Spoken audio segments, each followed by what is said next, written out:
Okay guys, in this video we're going to be creating this underwater shot here. So this is entirely rendered in Fusion, and it doesn't take that long to make actually. So without further ado, let's get into it. What we are starting with is essentially this HDRI here, which is one of the HDRIs from Polyhaven. And then we have this texture that's from Ambient CG, which is essentially a sand dune texture. The first thing we're going to do is that we're going to be setting up our materials. So click Shift Space, type in Cook Torrents. This is our material node. So if you view this, you see our material on a sphere. So we want to go ahead and add our other textures as well. So this is our ambient occlusion, this is our roughness, and this is our bump. So let's drag our roughness first over the Cook Torrents. Hold down Alt as you let go to get up this drop-down menu, and we want to choose the roughness material input for that one. And then we go into the bump material. We can't just drag this in. So what we need to do is we need to create a bump map node, view that, and in the panel here, we can use the source image type as height map or bump map. Our image is more of a bump map than a height map, so we're going to go with the bump map setting. Now we can pipe the bump map into the Cook Torrents, hold on Alt, and then the bump map option appeared. So there we go. You can see our shader changed instantly, which is nice. Now I've already done this effect, and our texture doesn't have a ambient occlusion input. So what we're going to do is we're going to be creating a color corrector node, and we're going to be piping the ambient occlusion into the blue input of the color corrector, and then click on the ambient occlusion, Shift Space, type in Lumac here, and if we view that in the center, it looks essentially just like the picture, but if we invert it, we are essentially keying out the highlights and only maintaining the shadows. So whatever we're doing with the color corrector now, I'm just viewing that in the left viewer. Whatever we're doing with this, we are essentially just color correcting the shadows. And the type of color correction we want to do is we want to lower the gain for the shadows all the way. So we'll just move this over a bit, like so. All right, so that is our sand texture. Let's go ahead and select all of the nodes and then press delete. No, I'm kidding. Let's create an underlay and move the underlay over just so that the nodes are properly framed. And now if you click on the underlay, you're essentially selecting all of the nodes, which is a bit annoying if you want to rename just the underlay. So to select only the underlay, hold down Alt and click. While you're holding down Alt, you can also move the underlay independently. And now if you press F2, you can rename this to sand matte. There you go. So that's the sand material. Now we need to apply this material to a shape 3D. Let's move the shape a bit over. I'm just viewing the shape in the second viewer. I'm selecting the thing in the middle and hitting Control F. There we go. Now the shape 3D node has a plane as the default shape. So what we want to do is we want to change this to a cylinder, and we want to lower the height all the way and enable the top cap essentially, because we have to create a huge seabed and we don't want any visible corners in the distance. So we need a circle essentially. And you can also increase the base divisions a bit. Don't go too crazy, but maybe something like 32 is okay. Then what we need to do is go into the radius and increase that to 50.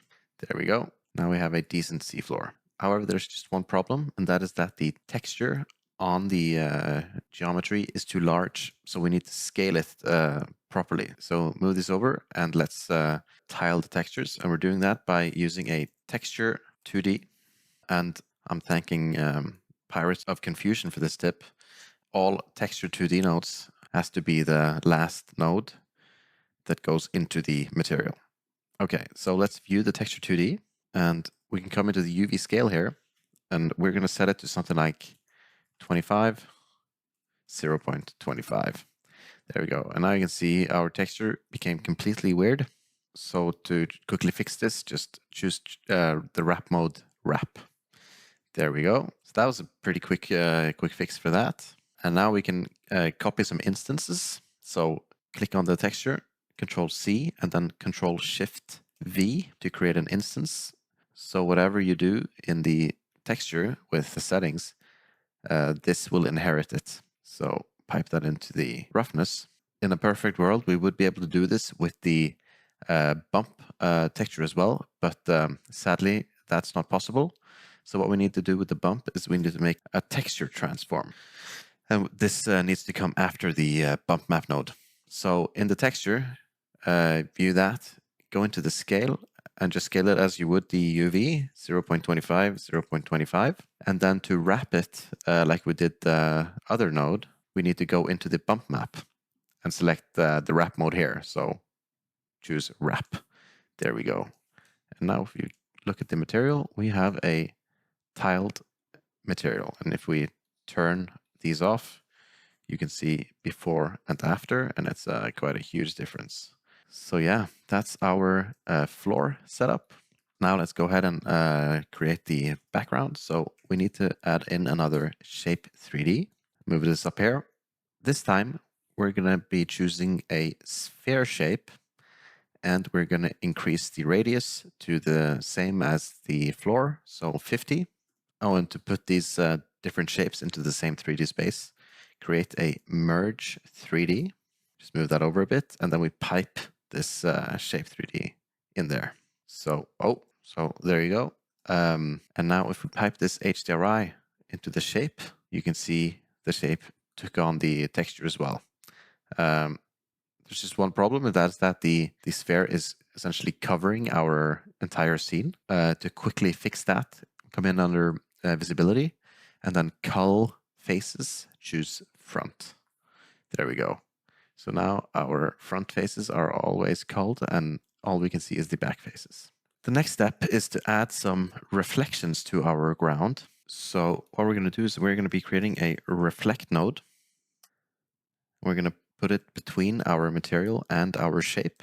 And we want to essentially pipe the HDRI into the reflect, alt and drop, and choose reflection color.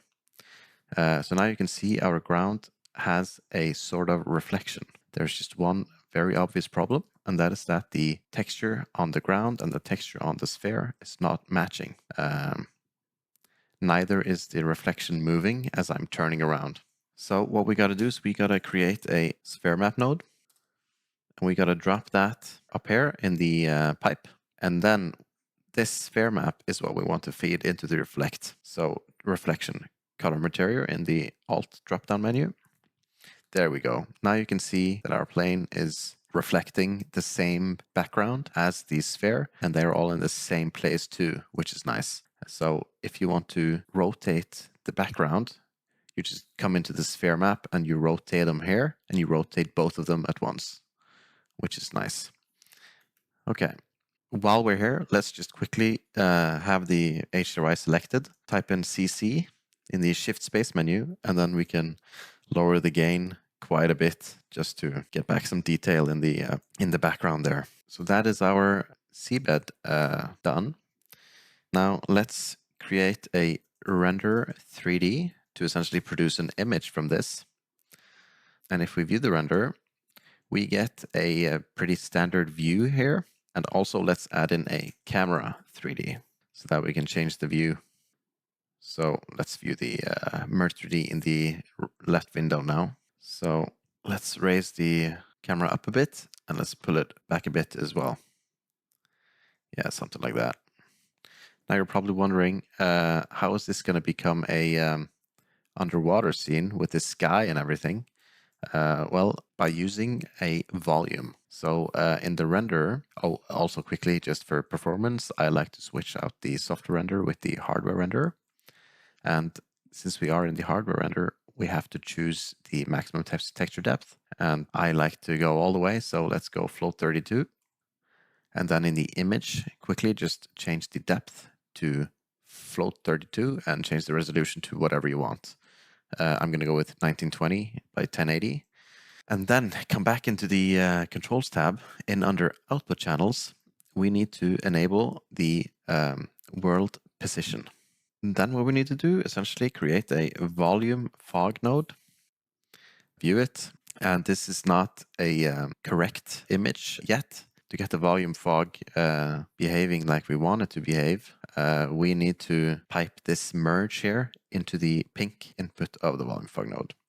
Now you can see we have a cube here, and I can rotate it, I can scale it up.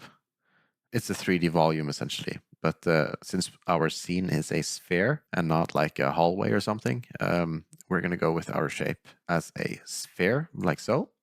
And we want the sphere to cover our entire scene, so let's increase the size to 50 so that it matches our the rest of our 3D scene. And for the soft edge setting, we want to essentially put that to 1. The next thing is to come into the color setting, and then in the color, drag the eyedropper and choose a nice color from the image sphere. Actually, maybe, yeah, let's go with a dark blue color there, like so. We can also go ahead and add an ambient light, put that into the merge, and in the renderer, enable lighting and shadows. There we go. Make it even more murkier. The nice thing about VolumeFogs is that you can stack them. So just copy them over and lower the soft edge, and do that a couple of times until you get a really murky result. You can also, yeah, something like that. That's looking rather promising. Now, our sand on the floor has a little bit too subtle definition. So what I want to do is that I want to essentially go into the reflect node, and I want to lower the glancing strength in the reflection to 0.25. And I'm noticing that the sky is a little bit dark. So let's go into just view the render before all the volume fogs, and then go into the sphere map and just rotate the sky until we get some brightness back into the shot. So something like that. Yeah, that's pretty nice. Now what we got to do is we got to create some particles in the form of underwater snow. So let's go ahead and drop down a P emitter, a P turbulence, and a P render. So these 3 nodes will make up our particle system, and we can actually move them over down here, and we can pipe them into the merge like so. Now if we just choose the center of our frame on the P emitter here, in the P emitter setting, go ahead and change the region to a cube, and then increase the size to 10 by 10 by 10. Just zoom out a little bit.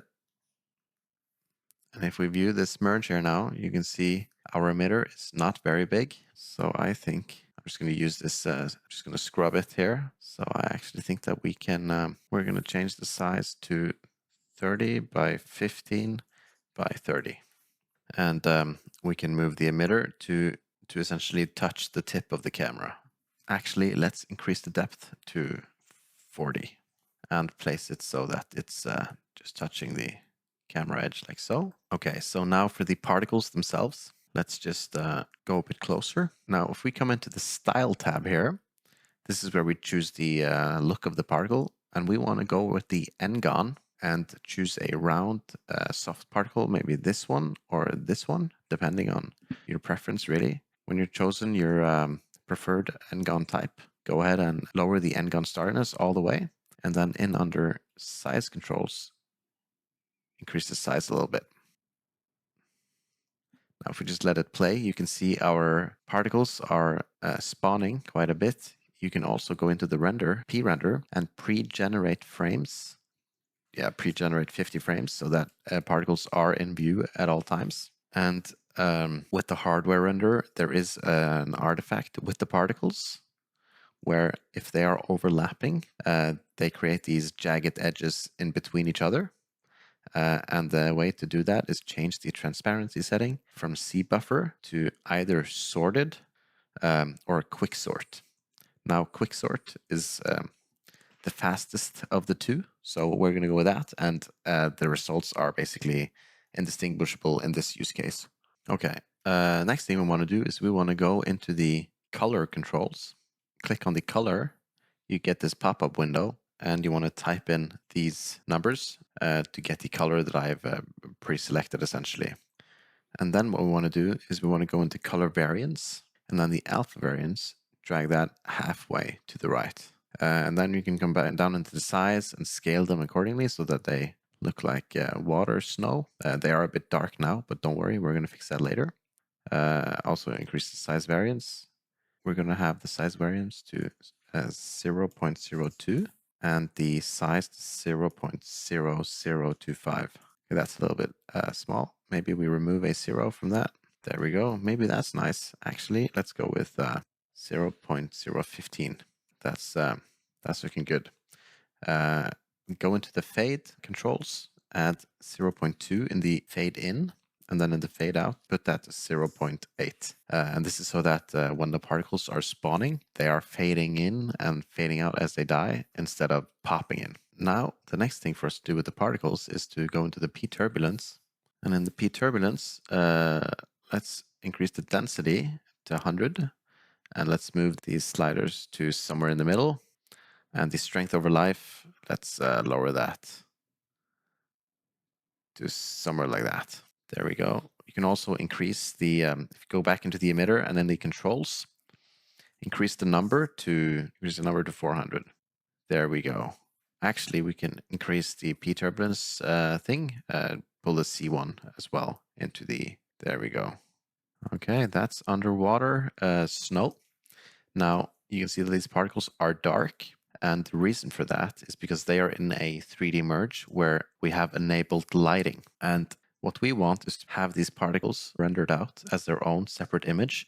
And then we composite that image back onto the version of this, onto the VolumeFog pass, essentially.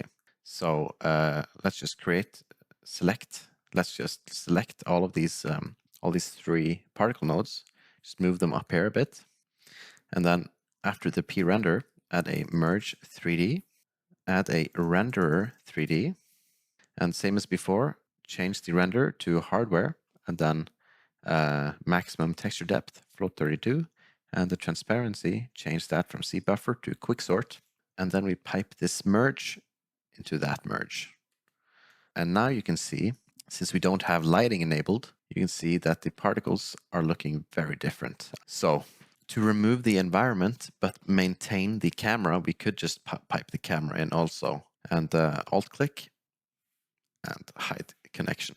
There we go. And if I press A now to just see the alpha channel, you can see we have the underwater snow. And then if we go into the VolumeFog, go ahead and pipe this into the thing like that. Okay, to really create some oomph to this scene, let's go ahead and set up the Caustics. Let's quickly create a replace material 3D. Move this below the camera, like so. Move this below the shape 3D. That is essentially our circle. Pipe the circle into the replace material. If you view that, the replace material is essentially removing all of this and replacing it with the default material or whatever material you pipe in here. What we're going to do is we're going to be creating a fast noise. Just view that in the left viewer. We're going to view the replace material in the right viewer. If we now pipe in the fast noise into the replace, you can see what I'm talking about. So we want to make some small adjustments to the fast noise. So all textures for 3D are essentially square. So let's change our resolution to 2048 by 2048. That's a 2K texture. We could go with 4096. And let's also change the depth to float 32. And then we come back into the noise.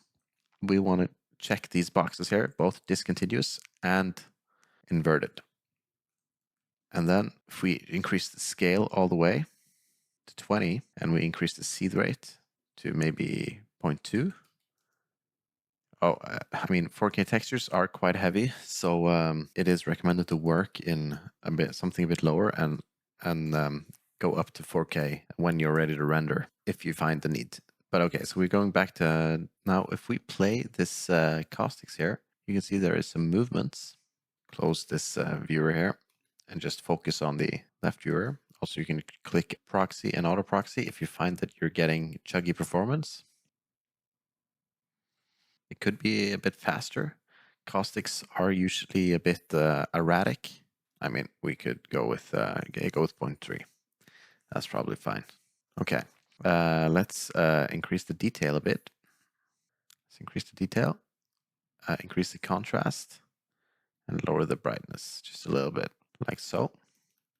I'm just doing it by intuition at this point. Now what we want to do is we want to copy the fast noise over here, and then we pipe the fast noise into the first one. And for the second one, we want to uncheck discontinuous and inverted, and we want to restore all of these settings here to normal.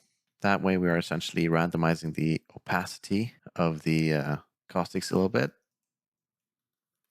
Oh, and also reset the scale setting. Yeah, we're going to go with that. That's going to look pretty decent in 3D space, I think.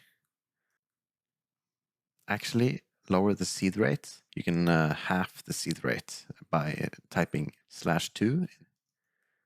Yeah, that's probably getting somewhere.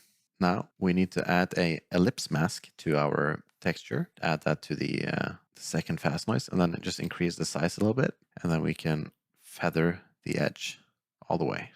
Let's just decrease the caustics to a size so that you don't see the clipping edge of the plane. So something like that. And since we're lowering the size so much, let's also just put the soft edge to somewhere in the middle, and then we can rather scale it back up so that we get a bigger area.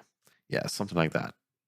Okay, when that's done, create a merge after the replace material, drag that over there, and then simply pipe the camera into it, and then create a render 3D. Now, if you view this render, you essentially have the same image as the top render, but only with the caustics. I'm just going to press A to view the alpha channel. You can probably see that the picture, however, is quite blocky, and that's for two reasons. Number one, we have these proxy settings enabled, so if you disable auto proxy, you can see it became much better. But there is still some blocks here. And at first you might think that's because of the 2K texture on the noise, and the area that you're stretching the texture across is simply too large. But that's not the case actually, because if you go into the render, change it from software to hardware, you can see it smoothed the texture right out. So, oh, and also go into maximum texture depth, change it to float 32. There we go. And you can actually change the buffer to quicksort. Now that we have these caustics here, what are we doing with them? Well, I'm glad you asked. We need to go to the original render 3D node, and then we create a color corrector node. Let me just pull that down a little bit. Actually, let's rename these for order's sake, caustics, and we're going to rename this underwater.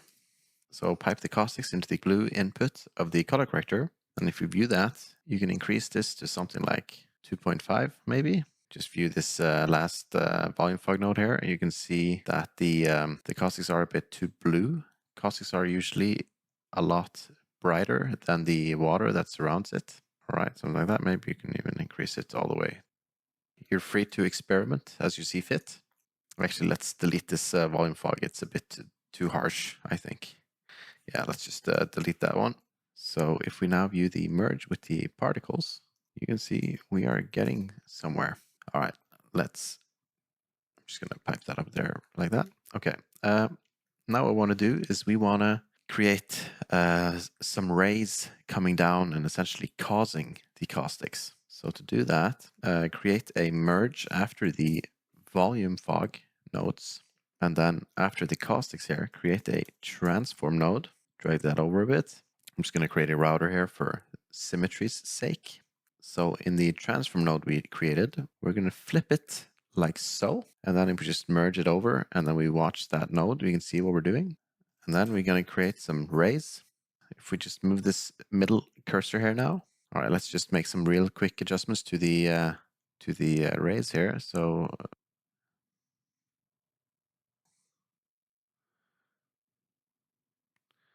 maybe something like that.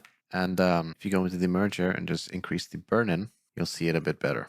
Let's put the rays a bit further down. Maybe they are too far out. Increase the exposure so you can see what we're doing. So yeah, something like that. Actually, we're going to put the rays all the way up there, just so that the rays themselves are rather straight. And then if we create a transform after the rays, if we move that up now, move it up, and then we scale it up just a little bit. Yeah, we can scale it up even more. There you go. We have some dancing lights. Now let's just lower the exposure to 3 maybe. And then the threshold, we can see what we want to do with that. But for now, this is pretty cool. Okay, so if we now watch with the water as well, you can see this is starting to look a lot like underwater. Let's also just create a color corrector with the rays. One final adjustment. Let's increase the gain a little bit. And actually, maybe we're going to add in a blur node, like so. We can adjust the blur like that, maybe. And if you think that the caustics are moving too fast, you can just go back into the caustics noise here and then just lower the seed rate, because everything is being fed by this. So as you can see here, you change the seed rate, you change the caustics, and you change the rays. So it's pretty nice to have that control. Yeah, I'm going to go with 0.2. And maybe the caustics are a bit too bright, too visible. We're going to change the exposure to approximately 2. Now what we want to do is we want to essentially animate the camera. The camera has been static all this time, which doesn't make for a very interesting shot. So let's quickly just go ahead and go to the first frame of the sequence, go into the transform. If you want to add a keyframe on all 3 instead of going 1 by 1 by 1 by 1 by 1, you just right click and then animate translate group, and you will add keyframes on all 3 keyframes in the groups. And say if you regret doing this, you can right click and then remove all from rotate group. Okay, so we just created a keyframe for our camera here. And then if we go forward to maybe 250, we can push the camera forward. Now this is essentially kind of 3D. So you can see we have quite a bit of movement we can get away with here. So we want to essentially have it feel like you're diving. So maybe we can push the camera in a bit more, and we can also add in some modifiers to add some smooth camera shake. So if you right click on the keyframes, you can modify them with all of these things, but we're going to be choosing shake, but we need to do that for each of the axes. So modify shake, modify with shake. And we go into the modifiers and then increase the smoothness to 25. And then for the minimum, choose -1. And we need to do that for each of these axes. And you need to do it one at a time. So -1, increase the smoothness to 25, and then -1. And if you find that you want more camera shake or more camera bobble, just go into the minimum maximum here and just increase the numbers. So -2 and then 2. And you'll suddenly have a bit more shift in the movements that the cameras are doing. Okay, then go into the merge where the particles are being merged over, and we want to lower the blend mode to maybe half, like so. Yeah, let's just turn off the auto proxy, and then we can lower the blend mode even further. Yeah, we're gonna go with the 0.3-ish. Now all that remains is to add a few color corrections. So if we add a color corrector node, let's also, I like to add a LUT to my footage. So let's add this is one of those film look LUTs that come with DaVinci Resolve by default. I copied those and put them on my desktop. I'm going to go with this one in the middle, the D60 LUT. It's pretty nice. And then you want to add a color corrector between the last merge and the file LUT. And you want to lower the saturation a little bit, and then maybe increase the gain. And we can actually add a few color correctors to just shape the light a little better. So add another color corrector before, and then we can add a rectangle mask to that. And if we just scale up the mask quite a bit, scale it up. And then we can increase the gain, not by too much, but enough, but something like that. And then we just feather it. You can see we are shaping the light quite a bit. Actually, I think it was maybe a little bit too bright. So let's lower it a little bit again. And we can create another color corrector before, like so. And we can copy the same mask into it. But this time we go into the settings, apply mask inverted, and then we lower the gain. And you can see we are lowering the brightness of the foreground. Not by much, but just by a little bit, enough to essentially make it as a stylistic choice. You can increase the saturation again if you want.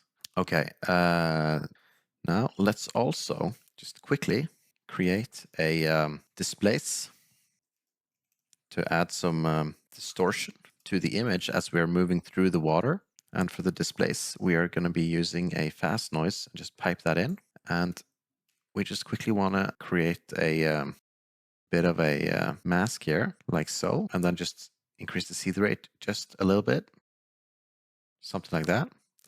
Yeah, I think that's good. Really subtle. What this is doing to the image is just by default is quite nice. And if you find the caustics to be a bit too dark, you can always just go in here and just increase the brightness. You know what? I think this is too clear. So actually, let's add in a glow in here and just half the values, like so. And then we can also add a grain. And with the grain, you want to set the power to 1, and then we set all of the 3 color differences here to 1 and 1 and 1, like so. Actually, you know what? I'm actually gonna be increasing the brightness of the caustics a little bit more to 4.5. The ground beneath the caustics is way too dark. Go all the way back to the node tree, take the sphere map, copy it, and you want to instance the sphere map. And if you just pipe the HDRI as it is, and then you pipe that into the reflect node, now you'll see the ground became much brighter. And you can go into the color corrector of the caustics now, and we're actually going to lower this to maybe 3.5. Yeah.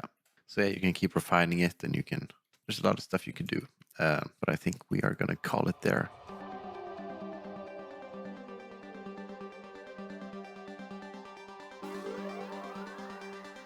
Okay guys, that concludes our tutorial.